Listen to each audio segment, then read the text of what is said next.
इस देश में से आतंकवाद को समाप्त करने का काम नरेंद्र मोदी जी ने। मुझे बताओ बिहार वालों, कश्मीर हमारा है या नहीं है? जोर से बोलो, है या नहीं है? लोकसभा चुनाव 2024 के मद्देनजर रविवार को मुजफ्फरपुर के पताही हवाई अड्डा पर केंद्रीय गृह मंत्री अमित शाह ने एक विशाल जनसभा को संबोधित किया। इस दौरान भाजपा के तमाम कद्दावर नेता मंच पर मौजूद रहे। जनसभा को संबोधित करते हुए अमित शाह ने मुख्यमंत्री नीतीश कुमार पर जमकर निशाना साधा। इस बार उन्होंने लालू यादव से ज्यादा नीतीश कुमार को निशाने पर लिया। शाह ने अपने भाषण से साफ कर दिया कि भविष्य में अब उनकी पार्टी नीतीश के साथ समझौता नहीं करेगी। मंच से भाषण देते हुए अमित शाह ने कई बार नीतीश कुमार को पलटू राम कहकर संबोधित किया। उन्होंने कहा कि बिहार की जनता ने एनडीए को वोट दिया था, मगर एक पलटू राम ने पलटी मारकर जनादेश का अपमान किया। पलटू राम ने पीएम बनने के लिए बिहार को जंगल राज की भेंट चढ़ा दिया। अमित शाह ने बिहार में जातीय जनगणना के रिपोर्ट को लेकर लालू यादव और नीतीश कुमार को निशाने पर लेते हुए कहा कि लालू प्रसाद के दबाव में नीतीश कुमार ने आंकड़ों से हेराफेरी की।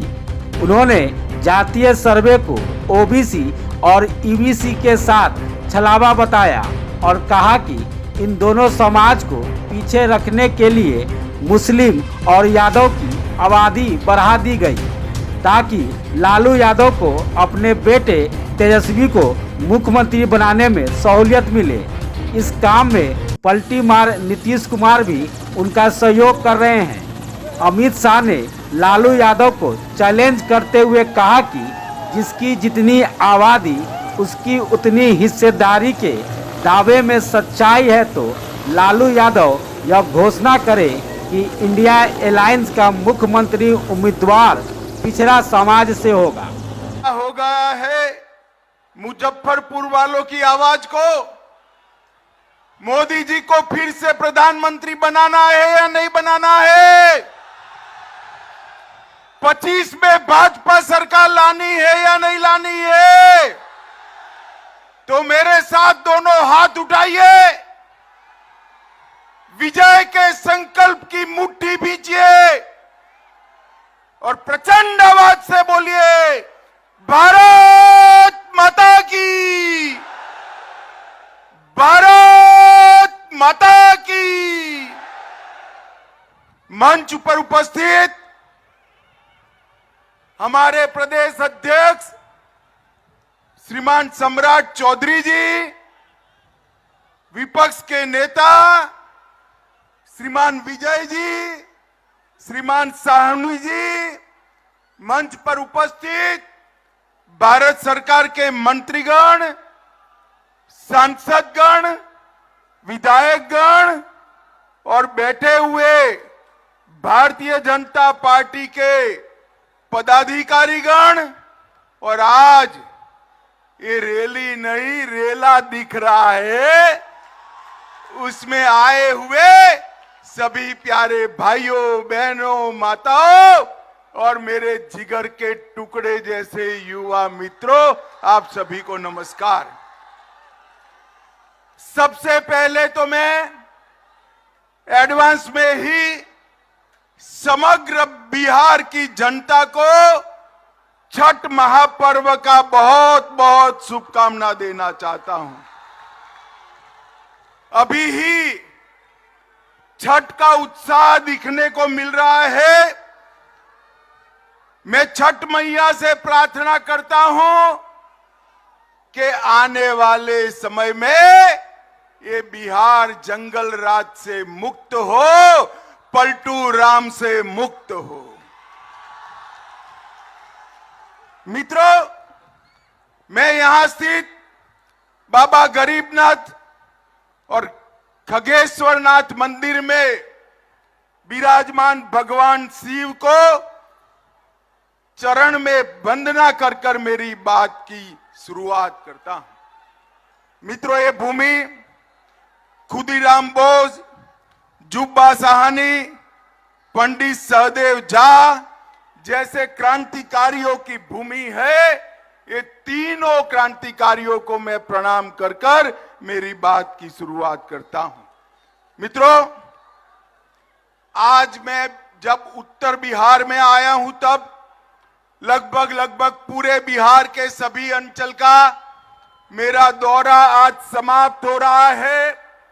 मैं फिर से एक बार बिहार की जनता का हृदय से धन्यवाद करना चाहता हूं। मित्रों, 2014 में बिहार की जनता ने मोदी जी को 31 सीटें दी और 19 में 39 सीटें दी।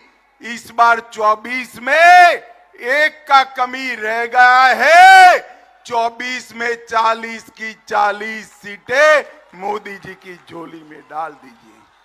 और मित्रों, इससे भी बड़ा विनती है कि 2025 में इस बार कमल फूल की सरकार बनानी है, भाजपा सरकार बनानी है। क्योंकि आपने जब आशीर्वाद दिया, ये पलटू राम ने पलटी मारकर जनादेश का द्रोह किया। मुझे बताओ, आपने लालू जी के जंगल राज के खिलाफ वोट दिया था या नहीं दिया था? जोर से बोलो, दिया था या नहीं दिया था? ये पलटू राम प्रधानमंत्री बनने के लिए बिहार के जनादेश के साथ द्रोह करे है और बिहार को जंगल राज की, गुंडा राज की भेंट पर चढ़ाने का काम नीतीश कुमार जी ने किया है। मित्रों, मोदी जी के नेतृत्व में अभी G20 हुआ और G20 में दिल्ली घोषणा पत्र को सभी देशों ने सर्वसहमति से स्वीकार कर मोदी जी का सम्मान करने का काम किया है। अफ्रीकन यूनियन को G20 में शामिल किया। आतंकवाद, क्लाइमेट चेंज और बायोफ्यूल अलायंस को सफलता मिली और मोदी जी ने सभी राष्ट्राध्यक्षों को राष्ट्रपिता महात्मा गांधी के समाधि पर, राजघाट पर श्रद्धांजलि दिलाकर समग्र देश का गौरव बढ़ाने का काम किया है। मित्रों, मैं आज यहां आया हूं तब ये पलटू बाबू को कहने आया हूं, आपने बिहार की जनता का, जनादेश का द्रोह किया है, परंतु मोदी जी ने 9 साल में इस देश में से आतंकवाद को समाप्त करने का काम नरेंद्र मोदी जी ने किया है। मुझे बताओ बिहार वालों, कश्मीर हमारा है या नहीं है? जोर से बोलो, है या नहीं है? धारा 370 हटनी चाहिए थी या नहीं हटनी चाहिए थी? ये आरजेडी और जदयू धारा 370 हटाने के पक्ष में नहीं थे। उन्होंने कहा कि धारा 370 हटाओगे तो कश्मीर में खून की नदियां बहेगी। लालू जी, खून की नदियां छोड़ो, किसी की कंकर चलाने की हिम्मत नहीं हुई है, कंकर चलाने की। मोदी जी ने ट्रिपल तलाक पर बैन किया, सर्जिकल स्ट्राइक और एयर स्ट्राइक कर आतंकवादियों को सीधा करने का काम किया, चंद्रमा पर तिरंगा पहुंचाने का काम किया, नया पार्लियामेंट का बिल्डिंग बनाने का काम किया और माताओं बहनों को 33% आरक्षण विधानमंडल और संसद में देकर मातृशक्ति का सम्मान करने का काम नरेंद्र मोदी जी ने किया है। मित्रों, ये जो इंडी अलायंस है उनका एक ही एजेंडा है, नरेंद्र मोदी का विरोध करना। इन्होंने जब इनको शासन मिला तब 12 लाख करोड़ के घपले घोटाले करे थे और भ्रष्टाचार का विरोध करने वाले नीतीश बाबू आज चार्जशीटेड लोगों के साथ सत्ता का सुख भोग रहे हैं। नीतीश जी शर्म करो, शर्म करो। लालू की खिलाफत कर कर राजनीति की थी, आज लालू की गोदी में बैठे हो। माताओं, भाइयों, बहनों, मुझे बताओ 2G घोटाला करने वाले इंडी अलायंस वाले चाहिए या 5G देने वाले नरेंद्र मोदी चाहिए? जोर से बोलो। मित्रों, ये परिवार की दुकान चलाने वाले लोग हैं। एक को प्रधानमंत्री बनना है और दूसरे को बेटे को मुख्यमंत्री बनाना है। मैं दोनों को कहने आया हूं, नीतीश बाबू प्रधानमंत्री छोड़ दो। इंडी अलायंस ने तो आपको संयोजक भी नहीं बनाया, आप कहीं के नहीं रहे। मैंने पहले ही कहा था, आप माने नहीं। तेल और पानी कभी इकट्ठा नहीं होते हैं, अलग अलग ही रहते हैं। आगे भी देखिए लालू जी आपकी क्या गत कर रहे हैं, क्या गत कर रहे हैं। और अब हर रोज छटपटा रहे हैं। लालू जी से निकलना तो है मगर रास्ता नहीं बचा है। कभी कांग्रेस को गाली बोलते हैं, कभी कार्यक्रम में नहीं जाते हैं, मगर उनके पास कोई रास्ता नहीं बचा है। माताओं, भाइयों, बहनों, 2 प्रकार के जैम है। बीजेपी सरकार का जैम है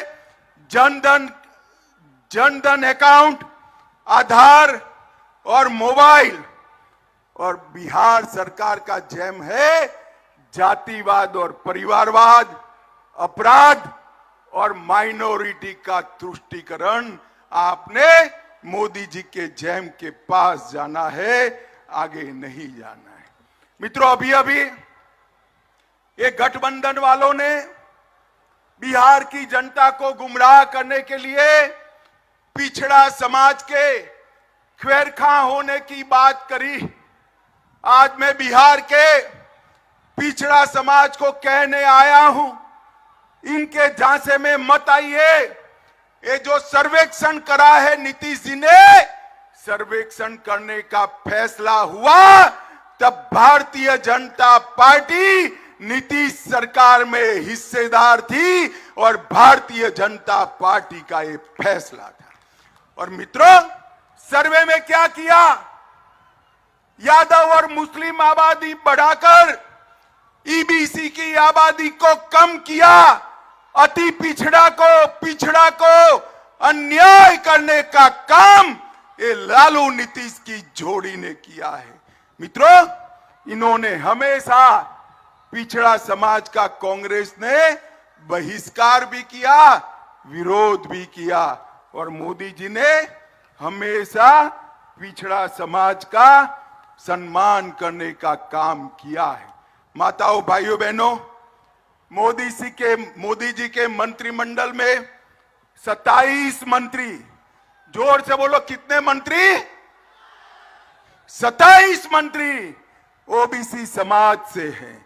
35% से ज्यादा मोदी जी ने ओबीसी कमीशन को संवैधानिक मान्यता दी है। लालू जी अब 10 साल तक यूपीए सरकार में थे, ओबीसी कमीशन को क्यों संवैधानिक मान्यता नहीं दी? इसका जवाब बिहार के पिछड़ा समाज को लालू यादव दे। नरेंद्र मोदी जी ने पिछड़ा समाज की सूची को राज्यों को निर्णय करने का संवैधानिक अधिकार दिया है, और इसके साथ साथ केंद्रीय विद्यालय, नवोदय विद्यालय और सैनिक स्कूल में ओबीसी समाज को, पिछड़ा समाज को 27% आरक्षण देने का काम नरेंद्र मोदी जी ने किया है।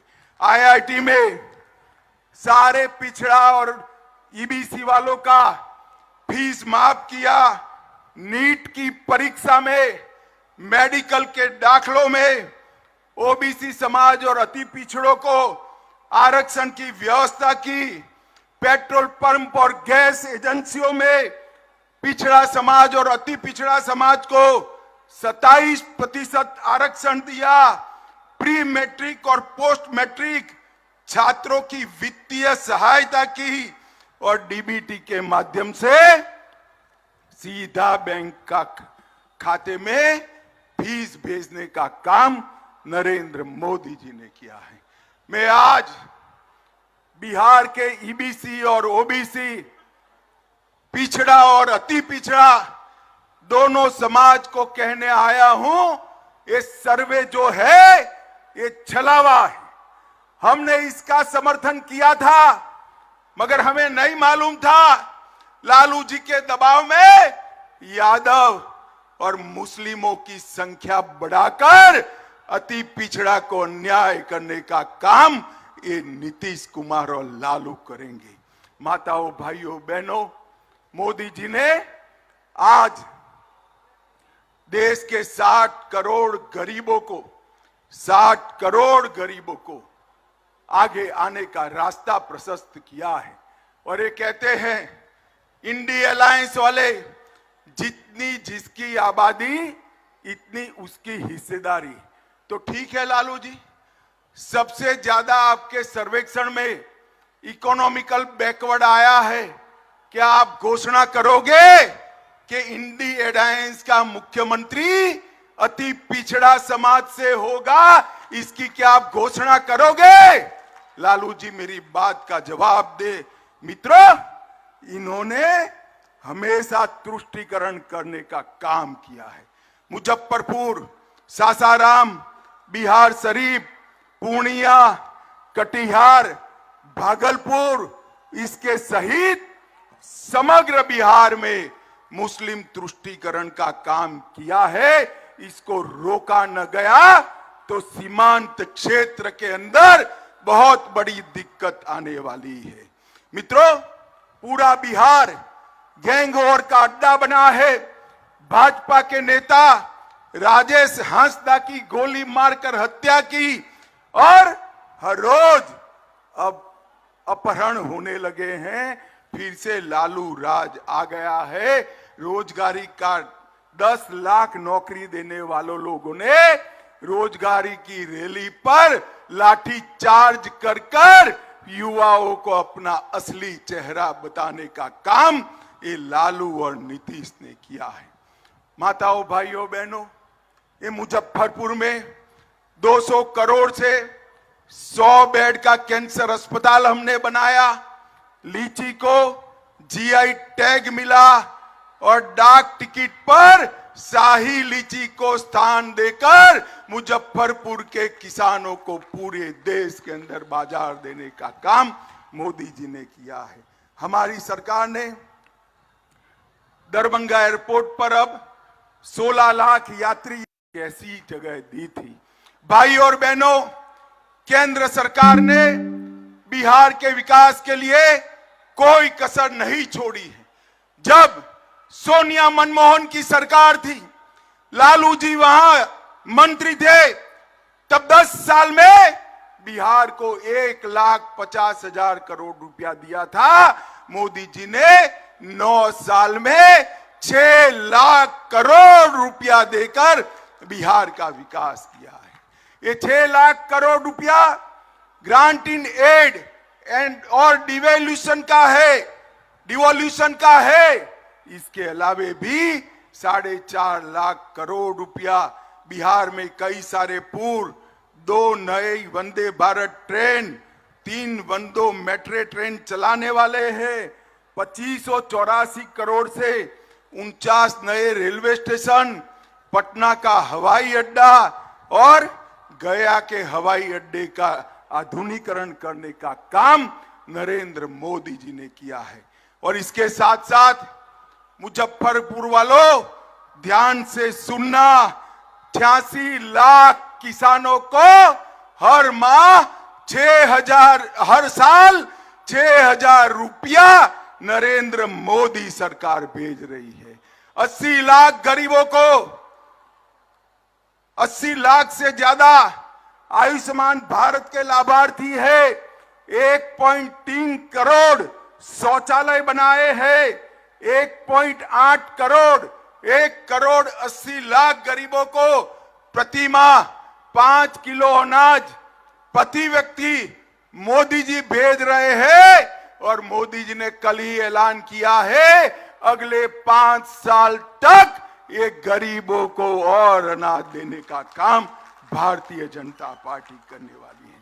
23 लाख गरीबों को गैस का सिलेंडर दिया और इसके साथ साथ 26,000 गरीबों को घर देने का काम भारतीय जनता पार्टी की सरकार ने किया।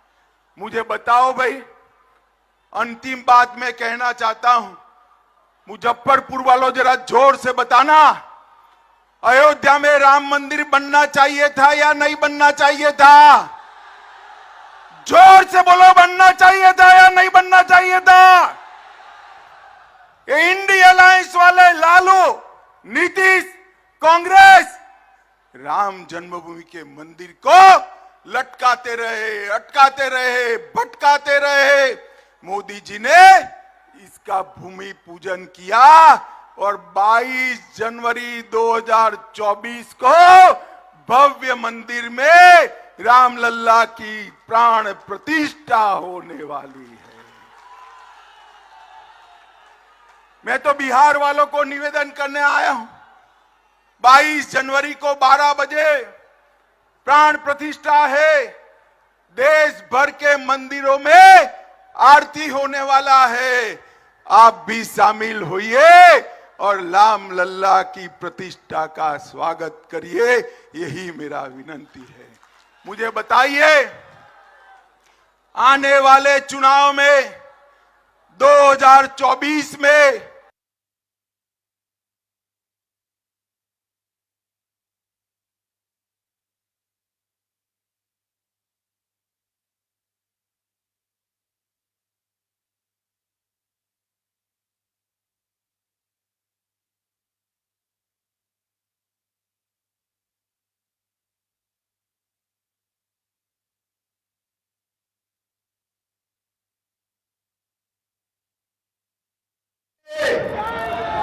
तो मेरे साथ दोनों हाथ उठाइए, उठाइए दोनों हाथ। 24 में सभी सीटें जीतने का संकल्प करिए और प्रचंड आवाज से बोलिए, भारत माता की।